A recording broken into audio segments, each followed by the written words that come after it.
Ahagana saa 3 za mu gitondo kuri uyu wa mbere nibwo umukuru w'igihugu cya Tanzania Madame Samia Suluhu Hassan yageze ku kibuga mpuzamahanga cy'indege cya Kigali, aho yakiriwe na Minisitiri w'Ububanyi n'Amahanga n'Ubutwererane Dr Vincent Biruta mbere yo kwakirwa na mugenzi we w'u Rwanda Paul Kagame.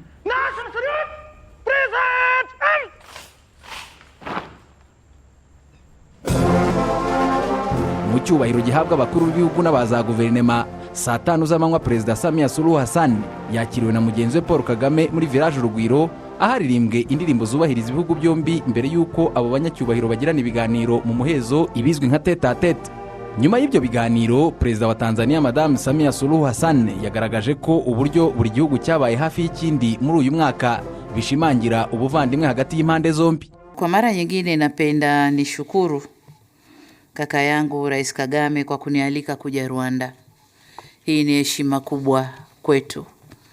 Inatuonesha kwamba Rwanda yuko karibu na Tanzania. Reka nongere nshimire inshuti yanjye nyakubahwa Kagame wantumiye ngo nze gusura u Rwanda. Ni ishema rikomeye kuri twe. Ibi biratwereka ko Tanzania iri hafi y'u Rwanda kandi n'u Rwanda rukaba ruri hafi ya Tanzania. Nanone ndifuza ko mu izina rya guverinoma n'abanyatanzania bose mbagezaho ubutumwa bwo kubihanganisha nyakubahwa perezida, guverinoma n'abanyarwanda bose kubera akaga k'umutingito mwahuye nako mu kwezi kwa gatanu wagize ingaruka zidakomeye.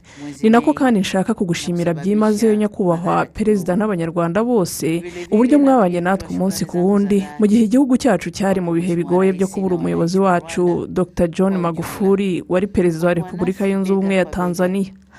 Turabashimiye kubwo kudutera ingabo mu bitugu no kudufata mu mugongo. Wakondokewa na kiongozi wetu hayati Dr John Pombe Magufuli aliyekuwa rais wa Jamhuri ya Muungano wa Tanzania. Tunashukuru sana kwa ushirikiano na mshikamano mkubwa.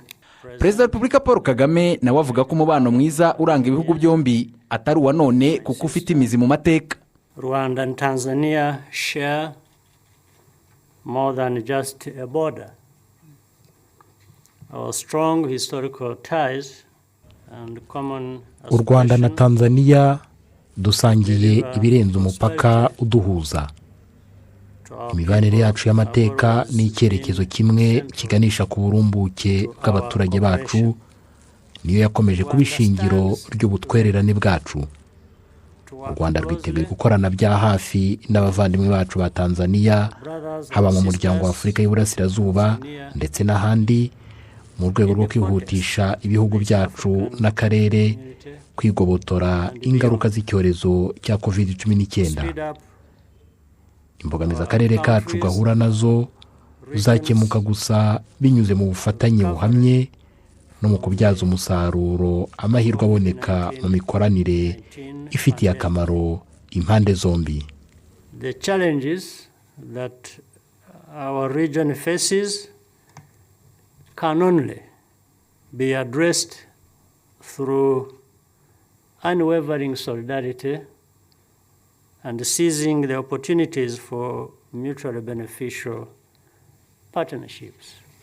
Kuri uyu munsi wa mbere uruzinduko rwe mu Rwanda, Perezida wa Repubulika Yunze Ubumwe ya Tanzania Madame Samia Suluhu Hassan yanasuye urwibutso rwa Jenoside yakorewe Abatutsi rwa Kigali, aho yasobanura amateka yaranze Jenoside yakorewe Abatutsi ndetse akunamira abasaga 250 baruhukiye muri urwo rwibutso.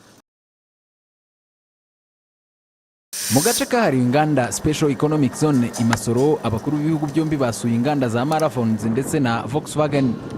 Muri Marathon abanyacyubahiro batemberejwe ibice bitandukanye bigize uruganda rwa telefone, guhera ku gice gitunganyirizwamo bimwe mu bigize telefone, aho biteranyirizwa kugeza yuzuye neza igashyirwa mu bifuniko byayo, nabyo bikorerwa muri uru ruganda. Ni uruganda rumaze imyaka 3 rutangiye gukorera mu Rwanda, kugeza ubu rukaba rukora ubwoko butandukanye bwa smartphones, harimo Mara X, Mara Z ndetse na Mara S. Mbere yo gusohoka muri uru ruganda, Perezida Paul Kagame yasabye ubuyobozi bwarwo gutekereza uko bwafatanya na Tanzania, maze Perezida Samia Suluhu Hassan akibyumva ahita avuga ko ahubwo bitagomba gutinda. Mutekereza uburyo habaho ubufatanye na Tanzania. Ahubwo reka nkohereze kwa Minisitiri w'Ubucuruzi n'Uwishoramari, uzaze mwicarane kugira ngo hafatwe icyemezo ku rwego twakoranamo. Umuyobozi w'uruganda rwa Marathon mu Rwanda Edi Sebera avuga ko gusurwa n'aba banyacyubahiro ari amahirwe akomeye. dufite gahunda nyinshi cyane. Twatangiranye kuvugana na operators, network operators batangiye kugira telefoni zacu kuri nuza zabo, aba distributors batandukanye mu Rwanda na hanze hose. Tanzania irimo, tumaze gukora deliveries nyinshi cyane through online. Dufite platform ya online ifasha abakastoma kugura online bakanariha online. Ariko ubu turimo kuvugana na network ziri Tanzania n'abandi ba distributors bazwi bagurisha telefoni zitandukana ahantu hose. Ubu saa tugezaho turimo kumvikana uko telefoni zacu zizagera hariya na zimenyekane batangire bazigurisha. Muri iyo visit twagize ya perezida wa United Republic ya Tanzania bizadufasha sasa gukomeza iyo gahunda. Nyuma ya marathon, abakuru b'ibihugu by'u Rwanda na Tanzania basuye uruganda rwa Volkswagen ruteranyiriza imodoka mu Rwanda. Ubuyobozi bw'uru ruganda bwamuritse ubwoko bw'imodoka zitandukanye buhakorerwa, uko ibikoresho bizigize biteranywa kugeza imodoka yuzuye, ndetse n'ikoranabuhanga ry'imodoka zikoresha amashanyarazi. Umuyobozi wa Volkswagen mu Rwanda Serge Kamuhinda avuga ko mu myaka 3 ishize uru ruganda rumaze kugurisha imodoka zisaga 700, aho rwihariye 30% y'isoko ry'imodoka mu Rwanda, ndetse hakaba hari icyerekezo cyo gukomeza kwagurira isoko hirya no hino muri Afurika.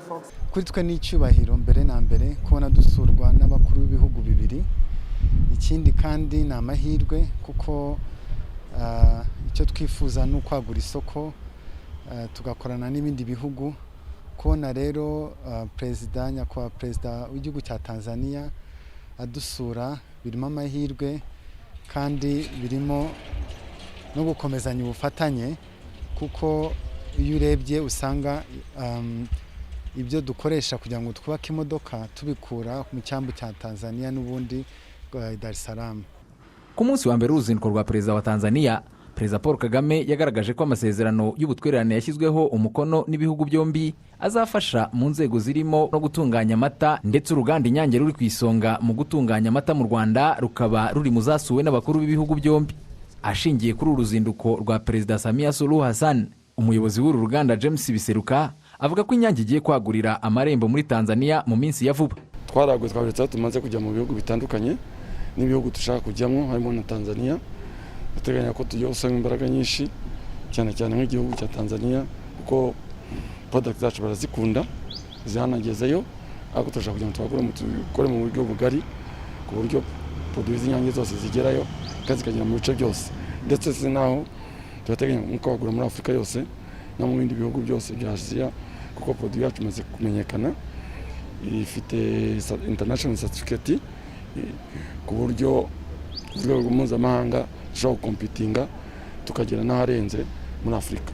Ahagana ku isaha y'isa 7 z'igicamunsi kuri uyu wa kabiri, Perezida wa Repubulika Yunze Ubumwe ya Tanzania Madame Samia Suluhu Hassan yasoje uruzinduko rw'iminsi 2 yagiriraga mu Rwanda, ndetse ku kibuga mpuzamahanga cy'indege cya Kigali akaba yaherekejwe na mugenzi we w'u Rwanda Paul Kagame. Madame Suluhu asuye u Rwanda ku butumire bwa Perezida wa Repubulika Paul Kagame nyuma y'igihe kitageze no ku mezi 5 abaye umukuru w'igihugu cya Tanzania, dore ko yasimbuye nyakwigendera Dr. John Pombe Magufuli witabye Imana muri Werurwe uyu mwaka.